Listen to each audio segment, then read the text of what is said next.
class. Today I'm in Setauket, New York. I am actually at the Setauket Presbyterian Church and Burial Ground. This gravesite contains the remains of some of the earliest pastors like Nathaniel Brewster, George Phillips, and Benjamin Talmage, and the famous Abraham Woodhull.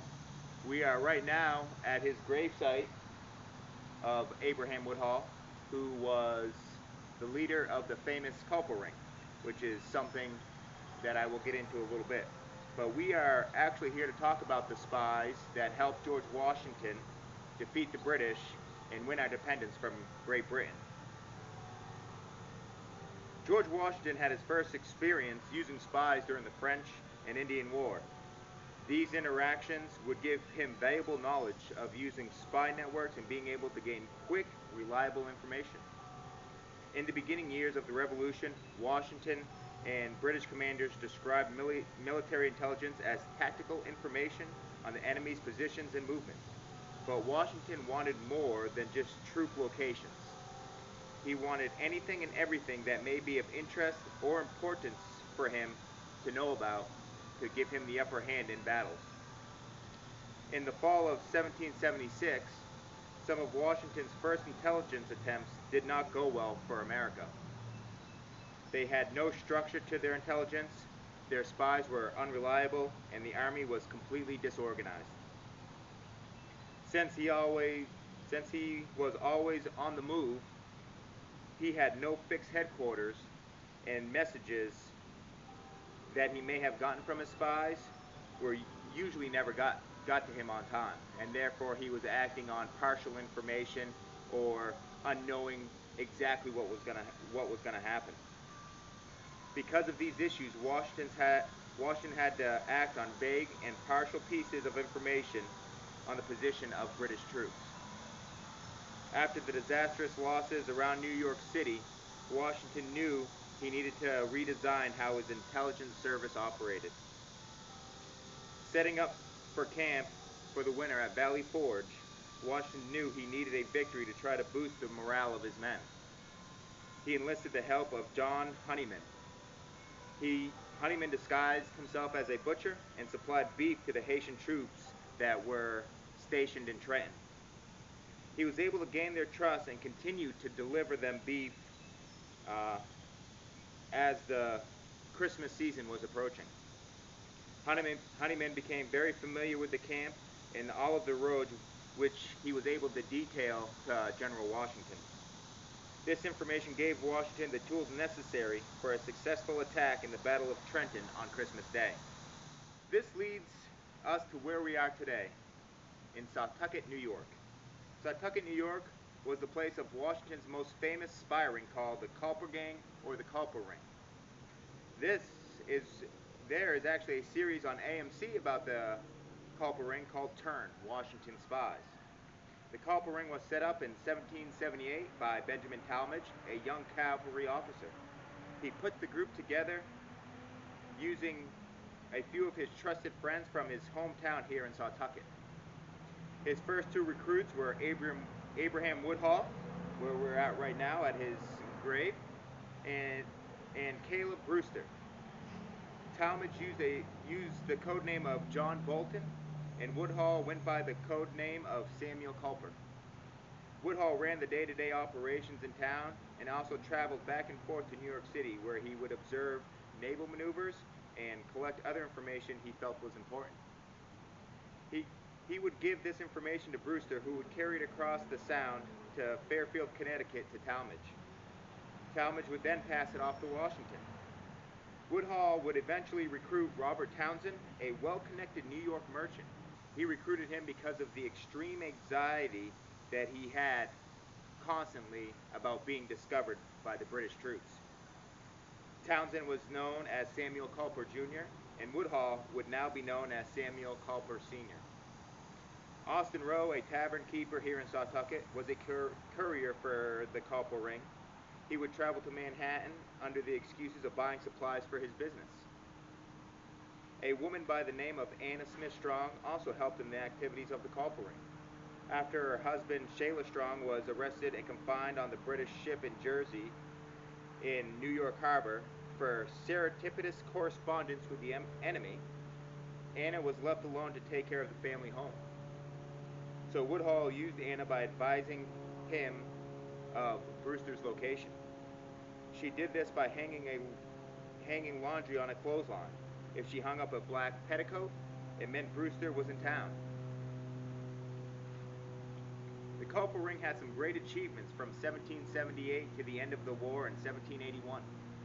They were able to notify Washington of key British movements, fortifications, and plans in New York and surrounding areas. They uncovered British plans to ambush the French army in Rhode Island. They even uncovered information involving Benedict Arnold and John Andre, the chief intelligence officer under General Henry Clinton, commander of the British forces in New York. This was when Washington first learned about the treasonous acts of Benedict Arnold. The culprit ring was not the only spies Washington had, and Anna Smith, Strong, was not the only woman who risked her life to aid in the fight for independence. Lydia Dara was another woman who risked everything for America. When British forces took control of Philadelphia, they set up their headquarters across from Lydia's house. Needing more space to hold their meetings, the British forced her to use one of her upstairs rooms as a conference room. She would eavesdrop during these meetings, write down the information on tidy slips of paper, and then would sew the tiny pieces of paper into buttons that she would then put on her 14-year-old son, John's jacket. John would then go visit her brother Charles, who was a lieutenant in the Continental Army. He would then pass this information on to his superiors. One night during a meeting of the British troops, she overheard plans for an attack on Washington's army at White Marsh. With such dire information, she did not want to risk anyone else's life, so she decided to make the trip alone and warn the Continental Army. Before sunrise on December 4th, Lydia wrapped herself up in her gray wool cap and headed out towards Washington's camp. As she drew closer, she came across an American officer on horseback. Luckily, they knew each other. It was a friend of hers, Captain Charles Craig. She told him what she had heard. He rushed back to headquarters and informed Washington of the news. When the British arrived at White Marsh, they were met with cannons. General Howe, who was in command of the British troops, ordered them to retreat back to Philadelphia. Another brave patriot female, and I say female and not woman because this person was still a teenager at the time of her heroic actions. This was Leodocia Langston, or the name she is famously known as, Daring Dicey. She overheard a group of loyalists called the Bloody Scouts planning to attack an elder settlement at Little Eden in South Carolina the very next day at dawn. When Dicey heard of this, she decided to leave in the middle of the night by foot to get to her brother and warn him of the incoming attack. She did not have an easy journey though. On the way, she needed to cross an overflowing river and nearly drowned in the process. She finally did reach James in time.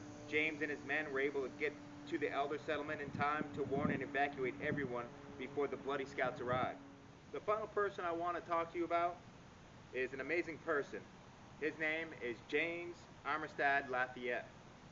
He was born into slavery in Virginia around 1748, and his owner was William Armistead. James' master gave him permission to join the U.S. Army to fight for the independence of our country in 1781. The Continental Army placed James under Marquis de Lafayette, the commander of the Allied French forces. James earned the trust of Lafayette, so he decided to use James as a spy in order to gather intelligence about the movement of British forces. James posed as a runaway slave to gain information from the British.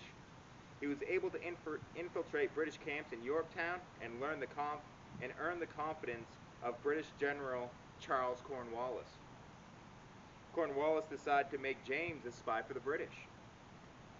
Now, James was working as a double agent, something you really only hear about in a James Bond movie.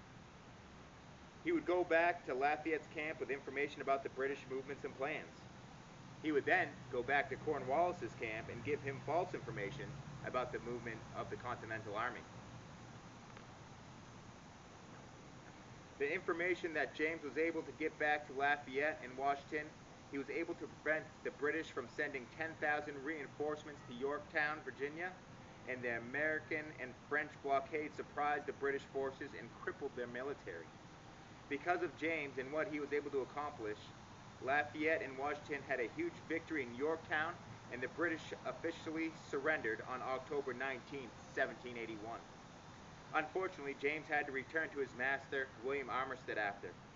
He was not granted his freedom until 1787 after Marquis de Lafayette helped him by writing a recommendation for his freedom.